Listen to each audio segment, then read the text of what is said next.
یاد رکھیں خوراک میں بذات خود کوئی چیز ٹھنڈی اور گرم نہیں ہوتی تاثیر میں.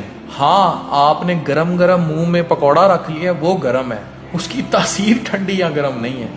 یہ بکواس ہے. بسم اللہ الرحمن الرحیم.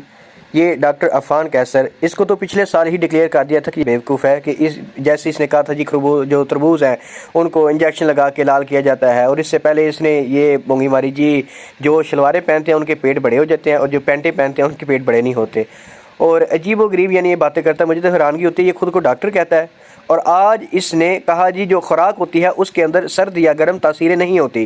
آئیے چلیے دیکھتے ہیں احادیث. سنن ابن ماجہ 3326 نمبر روایت حضرت سہل بن سعد رضی اللہ عنہ سے روایت ہے.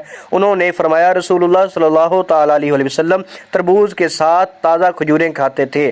اب یہ رسول اللہ صلی اللہ علیہ وسلم تربوز کے ساتھ کھجوریں کیوں تناول فرماتے تھے، یہ اگلی حدیث میں اس کی وضاحت ہے. سنن ابو داؤد 3836 نمبر روایت ام المؤمنین سیدہ عائشہ رضی اللہ عنہا بیان کیا کہ رسول اللہ صلی اللہ تعالیٰ علیہ وسلم تربوز اور کھجور ملا کر کھایا کرتے تھے اور فرماتے ہم اس کھجور کی گرمی کا اس تربوز کی ٹھنڈک سے اور اس کی ٹھنڈک کا اس کی گرمی سے توڑ کرتے ہیں. اگر تو غذائیں تاثیر نہیں رکھتی تو کائنات کی وہ ہستی جو سب سے پرفیکٹ پرسنالٹی ہے کائنات میں وہ فرما رہے ہیں غذائیں تاثیر رکھتی ہیں، تو پھر اس کے علاوہ اگر آپ طب بھی دیکھیں، یونانی طب دیکھ لیں یا آیوروید دیکھ لیں، کوئی بھی آپ طب دیکھیں وہ ان میں بھی یہی ہے کہ غذائیں تاثیر رکھتی ہیں.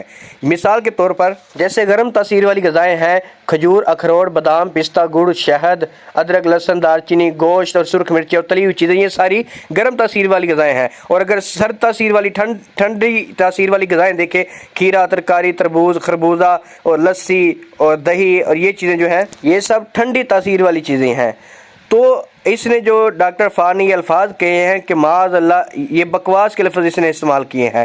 تو اگر یہ حدیث سے ناواقف تھا تو اب یہ توبہ رجوع کرے اپنے ان الفاظ پر. اس نے جو الفاظ بولے ہیں